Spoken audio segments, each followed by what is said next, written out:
Hello les amis, bienvenue dans cette nouvelle vidéo, ici c'est Sébastien Kennel. Aujourd'hui on va parler de comment faire face aux critiques et au non-respect. Alors avec 6 points, 6 au total. Mais avant ça, ce que je vais vous proposer, déjà il y a un tip, si vous voulez voir la vidéo sur comment battre ses peurs, juste pour signaler en grosso modo qu'il y a d'autres vidéos, ou surtout que c'est une bonne pratique, ce qui m'aide avec les référencements YouTube. Donc, avant de lancer vraiment cette vidéo, ce que je vais vous proposer, c'est d'abord de regarder ma vidéo sur la mémoire photographique pour vous aider à mieux mémoriser tout ce que je raconte dans cette vidéo. C'est pour ça que je vous le propose au départ. La vidéo, elle est en description, juste en dessous. Vous la trouvez en description, vous la trouvez aussi en commentaire. Elle est épinglée, donc vous la retrouvez relativement assez facilement et ça vous permettra de connaître des stratégies pour mieux mémoriser, ce qui sera très utile parce que si vous voyez une vidéo comme celle-ci et qu'après vous oubliez, eh ben ça sert pas à grand chose. Il faut pouvoir le retenir et appliquer les choses. Donc voilà. Donc on va commencer avec la première règle. Souvenez-vous que vous gagnez lorsque vous refusez de vous battre contre des gens mesquins. Donc c'est un truc de base. Souvent on fait l'erreur, on réplique. Dès qu'il y a un gars qui nous attaque, qui nous critique, etc., de façon négative, etc., on a tendance par défaut à vouloir répliquer, à vouloir répondre, et c'est une très mauvaise idée.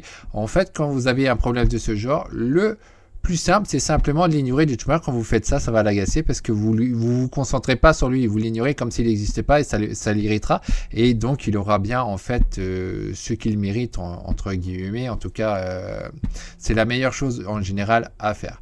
En deux, apprenez à rire de la critique. Donc, chacun est libre de percevoir une chose d'une façon ou d'une autre. Donc quand quelqu'un vous critique, vous pouvez en fait en rire de toute manière. Vous le savez à partir de ce moment-là que vous êtes supérieur à la personne. En général, quand une personne vous critique, et quand c'est de façon négative, c'est parce qu'elle est inférieure à vous, elle a de la jalousie. Donc c'est bon signe pour vous, ça veut dire que vous êtes sur le bon chemin. Donc il suffit juste d'apprendre à en rire plutôt que de le prendre mal, à vouloir répondre, etc. Parce qu'à la base, vous êtes déjà supérieur à la personne, alors que quand vous lui répondiez, vous n'êtes plus supérieur. Vous vous mettez à son niveau. Alors que si vous ne le faites pas, vous restez supérieur à lui. Il faut donc apprendre à en rire. En 3, faites un effort et faites-vous un ami de votre ennemi. Rendez-lui un service et voyez ce qui vous arrive. Alors ça, vous pouvez faire si la personne, elle a un certain potentiel, elle peut avoir un intérêt. N'hésitez pas à tourner les choses autrement. Au lieu de vous la mettre à dos, enfin, sur le moment, elle est pas contente de vous pour une raison ou pour une autre, elle vous critique et tout. N'hésitez donc pas du tout.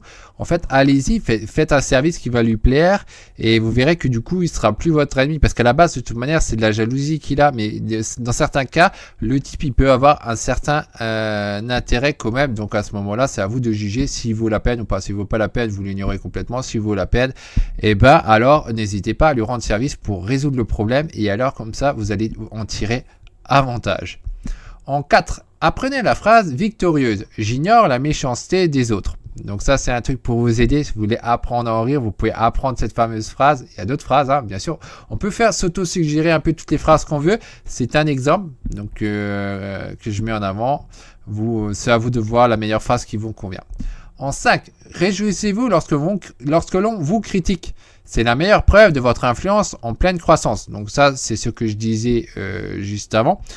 Quand quelqu'un vous critique de façon négative et tout, qui cherche à vous rabasser, c'est que en fait, vous êtes en réalité sur la bonne voie. C'est très bon. Plus vous avez de gens qui vous commandent négatif ou positif, plus ça prouve que vous êtes en fait dans la bonne voie. Donc il n'y a aucune raison de vouloir se chamer, de réclamer sur le bonhomme parce qu'il vous a fait ça ou de vous énerver pour ça. Au contraire, parce que de toute manière, ça prouve que tac, vous êtes dans le bon chemin à partir du moment où il y a les haters qui viennent, qui vous suivent et tout. Et ben là, ça veut dire que vous êtes vraiment dans le bon chemin. Et après, il y a juste à voir est-ce que le type il est intéressant ou pas. S'il n'est pas intéressant, vous l'ignorez tout simplement. S'il est intéressant, comme dit, vous lui rendiez un genre de service pour pouvoir en tirer avantage par la suite. Et enfin, le dernier, c'est lorsque vous vous trompez, reconnaissez-le. N'essayez pas de mentir dans une situation où vous êtes réellement coupable. Lorsque vous admettez vos erreurs, vous grandissez. Vous donnez une impression d'honnêteté et d'humanisme aux autres. Donc là, c'est une bonne chose à faire. Des fois, on est tous humains, on fait tous donc des erreurs.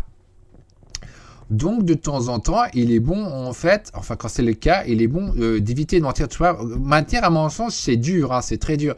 Donc, le moyen le plus simple, c'est de ne pas chercher à mentir, mais de reconnaître quand vous êtes dans l'erreur. En général, ça passera bien mieux et beaucoup plus facilement. De toute manière, tout ce qu'il y a à un moment présent, ça va faire partir par la suite dans le passé. Donc, que ce soit positif ou pas, ça partira dans le passé. Le mieux à faire quand vous êtes dans l'erreur, c'est de l'admettre, hein. Dans certains cas, voilà, vous allez vraiment être à fond critiqué par énormément de gens parce que c'est justifié, vous avez fait quelque chose qu'il fallait pas, genre un scandale, je sais pas quoi, autant l'admettre et comme ça, vous passez à autre chose beaucoup plus facilement que si vous maintenez le truc qui n'est pas vrai. Si vous commencez à mentir, ça va empirer en fait les choses et donc pour que ça passe dans le passé, ça mettra beaucoup plus de temps vu que tant que vous n'avez pas accepté d'admettre ce que vous avez fait de faux, ben ça va pas s'arranger. Donc voilà pour cette vidéo, je vais vous relire les 6 règles. Donc souvenez-vous que vous gagnez lorsque vous refusez de vous battre contre des gens mesquins. Apprenez à rire de la critique. Faites un effort et faites-vous un ami de votre ennemi. Rendez-lui un service et voyez ce qui arrive. Apprenez la phrase victorieuse. J'ignore la méchanceté des autres. Réjouissez-vous lorsque l'on vous critique. C'est la meilleure preuve de votre influence en pleine croissance.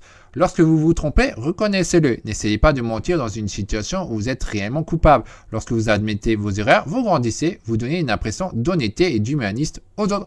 Donc voilà pour cette vidéo. J'espère que ça vous a plu. Si vous êtes d'accord avec ça, si vous voulez en discuter, ce serait bien de le mettre en commentaire, hein. Moi je suis toujours intéressé par comment améliorer les choses, qu'est-ce que vous attendez et tout, donc faut le mettre en commentaire. Qu'est-ce qui est le genre de vidéo vous intéresse? Moi j'aime bien faire ça en ce moment, des vidéos avec des listings avec différentes règles outre le livre, mais voilà, si vous avez des trucs qui vous intéressent plus et tout, n'hésitez pas à le mettre en commentaire. Mettez-le en fait en commentaire, ça va être utile et ça va être aussi utile pour les autres qui s'intéressent aussi à ça. Allez, bye bye, c'était Sébastien Quesnel.